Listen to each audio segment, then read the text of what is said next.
"Your services are no longer required," Lana announced, her voice carried across the mahogany table in our family's boardroom. "Clear your office by tomorrow." I observed the faces around me, board members with raised eyebrows, executives shifting uncomfortably in their leather chairs, and my sister, with that self-satisfied smile I knew all too well. She had waited years for this moment. "Is that all?" I asked, my voice steady, despite the anger bubbling beneath.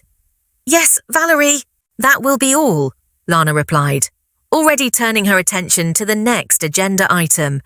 I gathered my notepad and pen, nodded politely to the board members, and walked out, with my dignity intact. The heavy door closed behind me with a soft click. A click that belied the magnitude of what had just happened.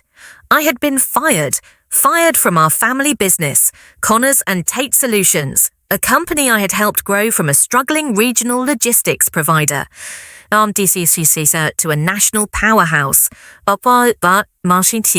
My name is Valerie Connors, 43 years old, and until 10 minutes ago, I was the Executive Vice President of Operations at the company my grandfather founded. For over a decade, I had been the one securing contracts, building client relationships, structuring the deals that accounted for most of our revenue. While Lana, she focused on corporate image and playing politics with board members, I had been the engine driving our growth. In Nashville, Tennessee, I walked to my office, a corner space I had earned through years of dedication. My assistant, Natalie, looked up, her expression immediately concerned when she saw my face. "Val, what happened in there?" I closed the door behind me before answering. "Lana fired me." A pause. "Effective immediately. I need to clear out tomorrow." Natalie's mouth fell open. "She can't do that without you. This place would—" "She can. And she did." I sank into my chair, allowing myself just one moment of shock before the wheels in my mind started turning. Dad made her CEO, and the board approved it. It's her show now. "But why? You've brought in over 70% of our major clients." I smiled faintly, and that's precisely why. I've outshined her for years, and she couldn't stand it. But as the initial shock faded, a curious calm settled over me. I opened my desk drawer and pulled out a leather portfolio, one I'd kept for exactly this scenario. Inside were documents I'd prepared meticulously over the past 5 years, contracts, agreements, legal paperwork. "Natalie," I said, my voice steadier now, "remember that restructuring I implemented 5 years ago, the one where I created VC Strategy Group?" Her eyes widened with realization. "Your consulting LLC, the one that technically holds all the client contracts." I nodded, allowing myself the first genuine smile since I'd walked into that board meeting. "I think it's time to remind my sister exactly who brings in the business around here." I'd seen this coming years ago. Our father, James Connors, had always favored Lana. Despite her mediocre business acumen, she had the right look, the right connections, and most importantly, she never challenged his authority. I, on the other hand, had ideas. Too many ideas for a daughter in a traditional family business. "You're making waves, Val," Dad would say whenever I proposed a new direction or efficiency. "Let's stick with what works." What worked, apparently, was letting Lana take credit for my innovations. While I built relationships with shipping companies, warehousing facilities, and corporate clients across the Southeast, Lana was the face at industry events. While I negotiated terms that grew our profit margins by double digits annually, Lana gave presentations to the board using my numbers. Our differences extended beyond business. Growing up, Lana was the beauty queen, homecoming royalty, sorority president. All charm and social grace, I was the pragmatic one, more interested in logistics problems than country club politics. Why can't you be more like your sister, Mum would ask, not unkindly. She makes connections so easily. What they never understood was that I made connections too, just different ones. Instead of cocktail parties, I built relationships in conference rooms. Instead of social climbing, I focused on creating value. And over time, clients came to trust me, not the company brand, not Lana's polished presentations. 5 years ago, when whispers of succession planning began, I made my move with the help of my attorney. I created VC Strategy Group, LLC, a consulting company with exactly one client, Connors and Tate. On paper, it looked like a tax efficiency measure. In reality, it was my insurance policy. This structure gives us flexibility, I explained to Dad when I proposed it. It lets me negotiate directly with clients, without all the corporate red tape. He approved it, without understanding its implications. Why would he question anything that improved our bottom line to him? It was just another one of my efficient little fixes, not the foundation of my independence. Over time, I migrated all major client relationships to my LLCs. The paperwork was there for anyone to see if they bothered to look, but Lana, she was too busy planning her CEO office renovation to notice that the contracts listed VC Strategy Group as the primary service provider, with Connors and Tate as merely the fulfillment partner. Dad's retirement announcement last month had accelerated everything. The succession plan was unveiled. Lana would become CEO, and I would remain in my operational role, essentially doing the work, while she wore the title, or so they thought. The morning after my dismissal, I arrived early to pack my office. The building was quiet, most employees not due for another hour. I had chosen this time deliberately, no need for an audience. As I boxed up family photos and awards, my phone buzzed. It was Beth Winters from Skyline Distribution, our largest client. Valerie, what's going on? I just got a strange email from your sister saying she's my new point of contact. I smiled to myself. Good morning, Beth. Yes, there have been some changes. Lana is the new CEO. But our agreement is with you, Beth said, confusion evident in her voice. The contract is with VC Strategy Group. Does she understand that I don't think she's reviewed the contracts yet? I replied, keeping my tone neutral. Would you like me to clarify things with her? Please do. We signed with you, not with Connors and Tate. Your expertise is what we're paying for. After hanging up, I continued packing, now with a lighter heart. By the time I finished, similar calls had come in from 3 other major clients. None of them had any intention of working with Lana. At 8:30 a.m., right as the office began filling with employees, my phone lit up with Lana's name. I let it ring twice before answering. Hello, Lana, where are the client files? Her voice was tight with controlled panic. And why is Beth Winters saying she won't work with us any? The client files are exactly where they've always been, I replied calmly. In the shared drive, organized by account. As for Beth, she's exercising her contractual rights. What are you talking about? What contractual rights? Or I could picture her perfectly, standing in her new CEO office, probably wearing one of her immaculate pantsuits, her face flushed with frustration. Check the contract headers, Lana. All of our major accounts are contracted through VC Strategy Group. My consulting company, Connors and Tate, is just the fulfillment partner. The clients chose to work with me, not the family brand. The silence on the other end was deafening. Then, you can't do this. I couldn't help the laugh that escaped me. I already did, 5 years ago, actually, with Dad's approval and the board's signature on every document.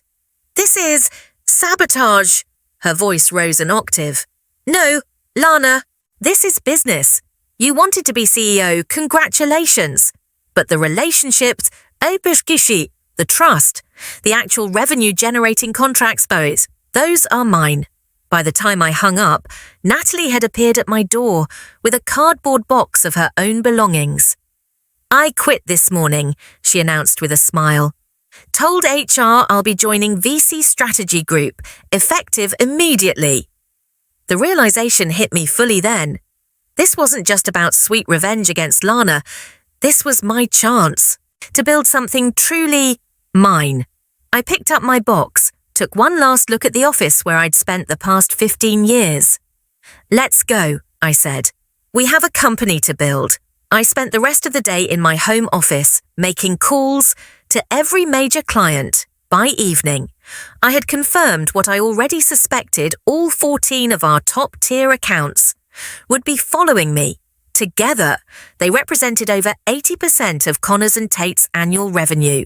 What about fulfillment? Asked Thomas Graham from Evergreen Supply Chain. You've got the relationships, Val, but can you handle the actual logistics work?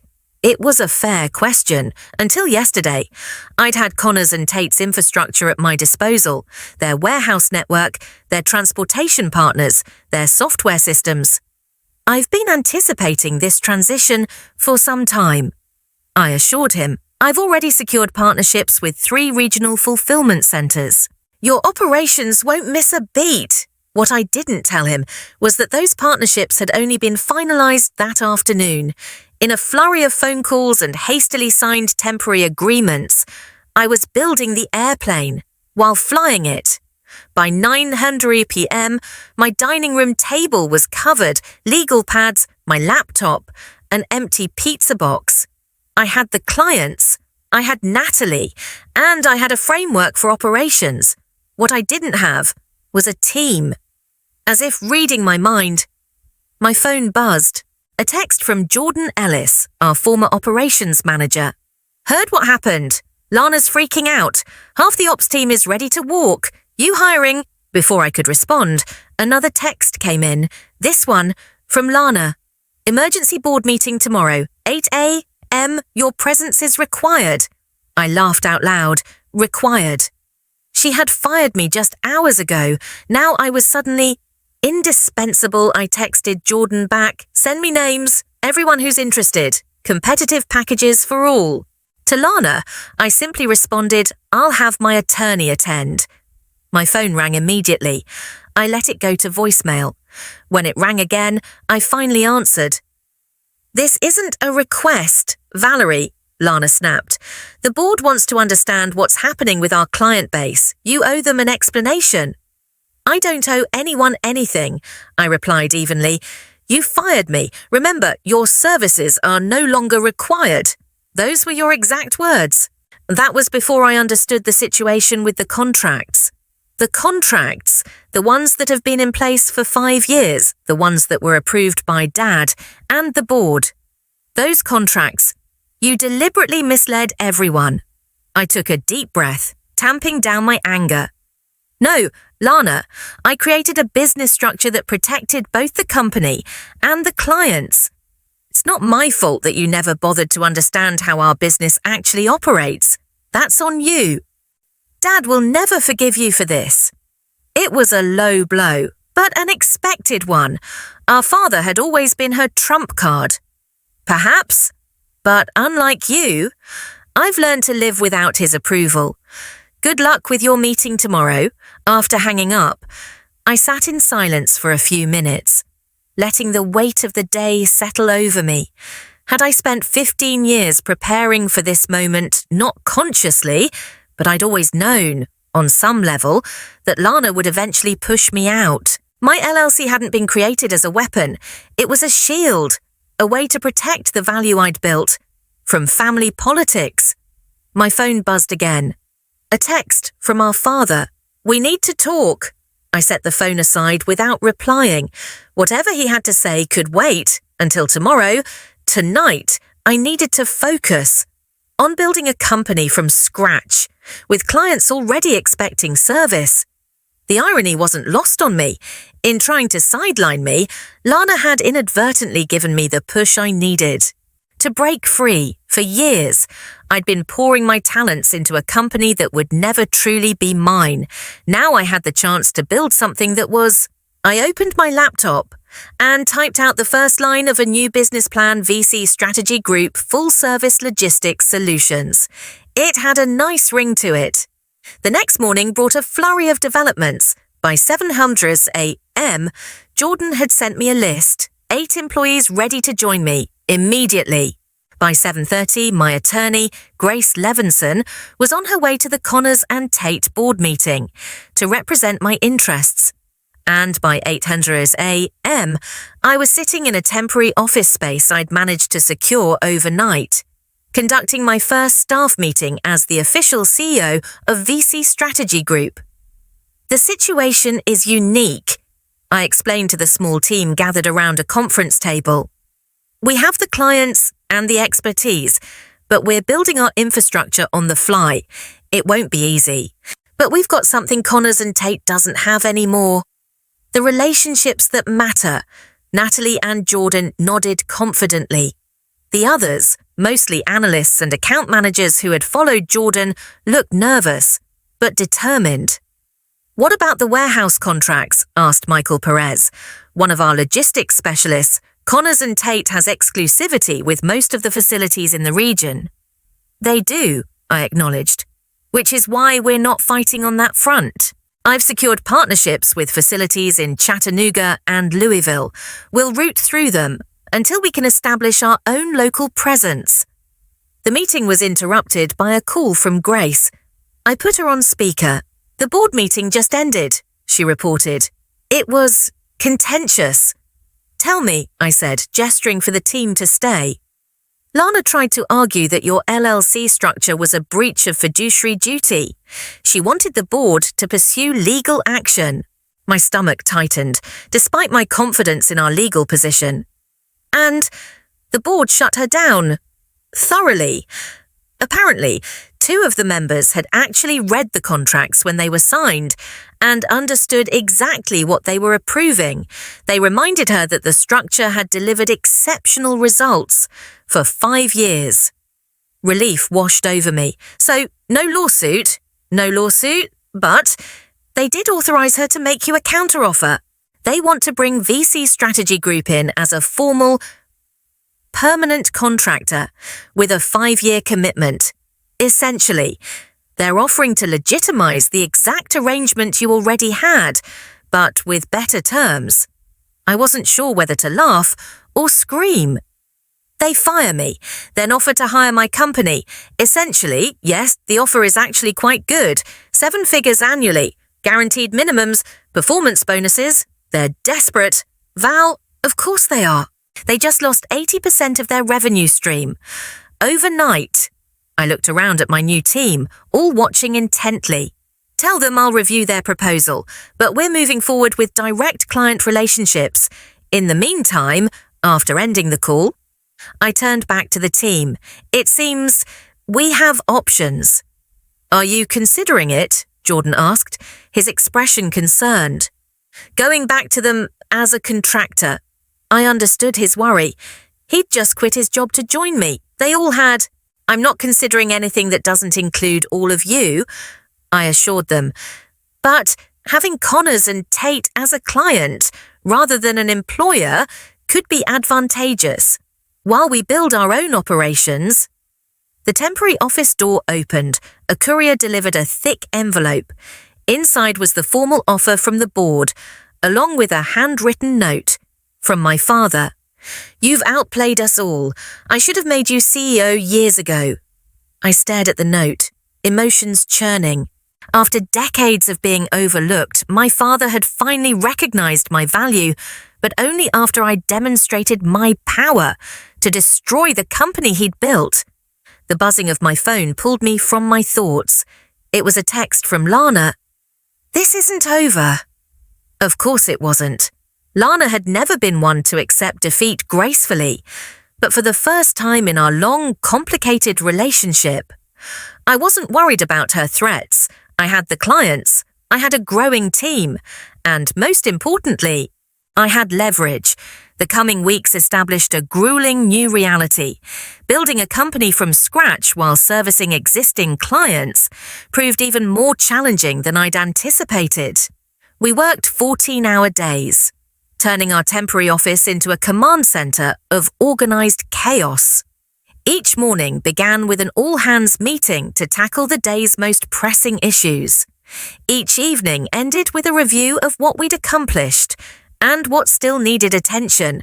The pace was unsustainable, but necessary for survival. 3 weeks in, I finally had time to properly respond to the board's offer. I invited Grace to review my counter-proposal before sending it. "This is aggressive," she noted, reading through the terms. "You're asking for double their offer, plus equity in Connors and Tate." 5%, I clarified. "Enough to have a voice, not enough to trigger resentment." Grace leaned back in her chair. "Val, can I be blunt? This feels personal." "Of course it's personal. They're family." "That's not what I mean. This feels like you're trying to prove something, rather than making the best business decision." Her observation stung, because it contained truth. Was I pushing too hard? To make a point, the board's initial offer had been generous. Doubling down might be unnecessarily antagonistic. "You're right," I conceded. "Revise it to a 20% increase over their offer, with the equity request intact. That's fair value for what we bring to the table." Grace nodded approvingly. "Much better. Now, what about your sister? She's been notably quiet since that text message." I had been wondering the same thing. Lana's silence was uncharacteristic and concerning. "I have a meeting with her tomorrow," I admitted. "Just the two of us, away from the company. She requested it." "Do you want me there?" I shook my head. Some conversations need to happen without lawyers. The following day, I met Lana at a small coffee shop, equidistant from both our offices. She was already seated when I arrived, her expression unreadable. "You look tired," she said, as I sat down. "Building a company is exhausting," I replied. "You'd know that, if you'd ever done it." It was a cheap shot, but weeks of stress had worn my diplomacy thin. Lana didn't take the bait. "I've been doing some thinking," she said, stirring her coffee, "about why you set up that LLC structure, Kisa, in the first place. Enlighten me. You never trusted us. Not me, not Dad, not the board. You always needed your own safety net." I considered her words. Trust has to be earned. "Lana, Dad spent years overlooking my contributions while elevating yours. You spent years taking credit for my work. What exactly was I supposed to trust?" "We're family," she said, as if that explained everything. "Family businesses fail." "Precisely because people confuse family loyalty with business sense," I countered. "Dad made you CEO because you're his daughter, not because you were the best person for the job. And you created a secret company to steal our clients, because you're what some misunderstood business genius. I created a structure that protected the value I built, value that you and Dad were happy to benefit from. Until you decided I was expendable." Lana's facade finally cracked. "You want to know why Dad made me CEO instead of you because you're ruthless. Val, this stunt with the contracts proves it. You'd burn down the whole company. To prove a point." Her words hit harder than I expected. Was that how they saw me, as someone willing to destroy our family legacy, out of spite? "I didn't burn anything down," I said quietly. "You lit the match. When you fired me, I'm just making sure I don't get consumed in the flames." We stared at each other across the table. Decades of sisterly competition distilled into this moment of brutal honesty. "So, what happens now?" Lana finally asked. That was the million-dollar question. 3 months after Lana fired me, I stood in the lobby of Covenir Defense, our newest and largest client. Their contract would push VC Strategy Group's annual revenue past $40 million, nearly double what my team had managed while at Connors and Tate. "Impressive operation you've built in such a short time," remarked Edward Hughes, Covenir's procurement director, as he led me through their facility. "We had a unique launching point," I explained. An established team, proven expertise, just under a new banner. And without the family drama, I hear... He gave me a knowing look. Nashville's business community isn't that large. Valerie, word gets around. I maintained a professional smile. Every company has its evolution story. Indeed. Well, we're excited to work with you directly. Your reputation for hands-on management is exactly what we need for our supply chain overhaul. Later that afternoon, I returned to our new permanent offices, a renovated warehouse space, exposed brick walls, open workstations, and private meeting rooms, named after our first clients. In just 3 months, we'd grown from 8 employees to 23. Jordan met me at the door with barely contained excitement. The Connors and Tate board accepted our counterproposal. We're officially their primary logistics partner for the next 3 years. I felt a complex wave of emotions, satisfaction, vindication, and a touch of melancholy. Have they announced it internally yet? Scheduled for tomorrow morning, Lana will have to explain to the entire company that they're now subcontracting their core business function to her sister's firm. That can't have been an easy pill for her to swallow. Jordan grinned. From what I hear, she fought it until the end. The board finally gave her an ultimatum: accept the partnership or resign. I sighed. She won't forgive me for this. Not ever. Do you care? It was a fair question. The relationship between Lana and me had been broken long before this business conflict. Still, there was a finality to this arrangement that felt heavier than simple business competition. I care, I admitted, but not enough to sacrifice what we're building here.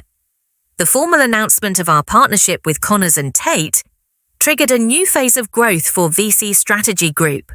With our former employer now effectively our largest client, we had the stability to pursue aggressive expansion. 6 months after Lana fired me, I found myself preparing for a meeting I never expected to have. My father had requested lunch, just the 2 of us, at his favorite steakhouse. He was already seated when I arrived, looking older than I remembered. The stress of the company's near collapse had taken a visible toll. "You look good, Val," he said as I sat down. "Success suits you. Thank you," I replied, uncertain where this conversation was heading. "I owe you an apology," he continued, surprising me. "Several, actually." I waited, giving him space to elaborate. "I should have recognized your talents years ago, should have made you CEO when I stepped down." He shook his head. "I was blinded by traditional thinking. The oldest child inherits the crown, regardless of capability. Lana had her strengths," I offered, feeling an unexpected urge to defend my sister. "She did, but they weren't the right ones for leading the company." He looked directly at me. "You outmaneuvered all of us, Val, created your own safety net, right under our noses. I'm not sure whether to be angry or impressed." "Both would be appropriate," I said with a small smile. "The board is considering a restructuring," he said after a pause. "They want to bring you back, not just your company as a contractor, but you, personally, as CEO." I nearly choked on my water. "And Lana, she'd transitioned to Chief Marketing Officer, her natural strength. She'd never accept that she already has," he replied, "conditionally." "What condition? That you two find a way to repair your relationship. That's why I'm here, Val, not just as your father, but as the company founder. We need both of you, working together instead of against each other." I sat back, processing this unexpected development. I don't know if that's possible. Perhaps not, but isn't it worth trying? I wasn't sure. The gulf between Lana and me had grown so wide, I couldn't imagine bridging it now. As I left our new headquarters on a crisp autumn evening, 6 months after launching my own company, I couldn't help but smile at the illuminated sign above our door. The journey from being fired to building a thriving business had been challenging, but immensely satisfying. With 35 employees now, multi-million-dollar contracts, and even Connors and Tate as our client, I had transformed betrayal into spectacular success. Looking toward the future, I knew I had many more chapters to write in my business story, but the sweetest one would always be how my sister's attempt to push me aside had inadvertently given me the empire I truly deserved.